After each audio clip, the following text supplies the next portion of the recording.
started in the office in 1957, and in 1960 I was going overseas. A friend of mine was going over there. We always said we'd go over together, and I was going to go over and work. And at that stage I was getting involved with St John's Cathedral, and my father said to me, he said, well, how would you react if we kept you on staff while you're away? Get over there, see what you want to see what we want you to see, and come back and give us the, let's get the use of what you've learned. You can't knock an offer like that back. But it went further. He said, well, and he and Mum had travelled overseas in '58, and he said, we would both like you to experience travelling first class on one of the cruise liners.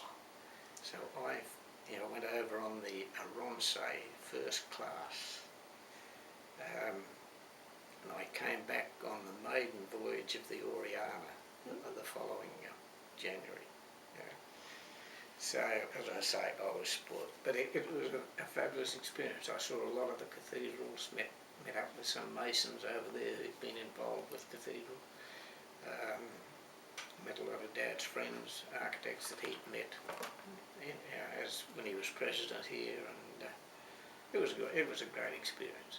I'd intended to go over and work there, but that fell beside the way very quickly. So how long were you away? Probably about 11 months. I think I left in February, and I met up with Lou Haley because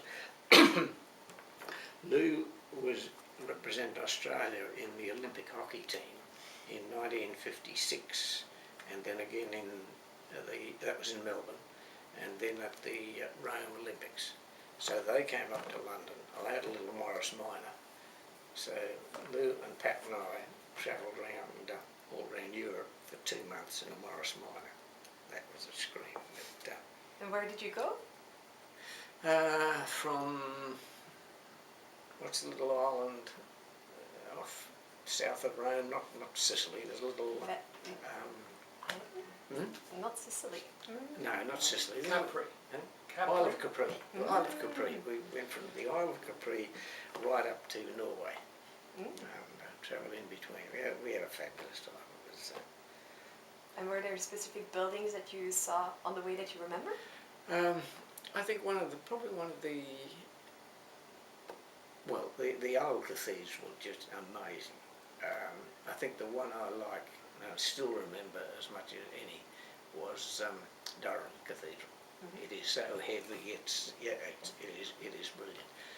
I was quite surprised at the damage to so many of the old cathedrals, and the repairs. Some good, some very pretty nasty. But it was great to see that. But one building didn't even have a sign on it. It was some UN building in Switzerland, and look, I forget the name of the town. It wasn't in Bern. It was outside, but it was a lovely building right on one of the lakes. But we couldn't find. I found out later what it was, and I forget now. But that was probably the most impressive of the buildings we saw.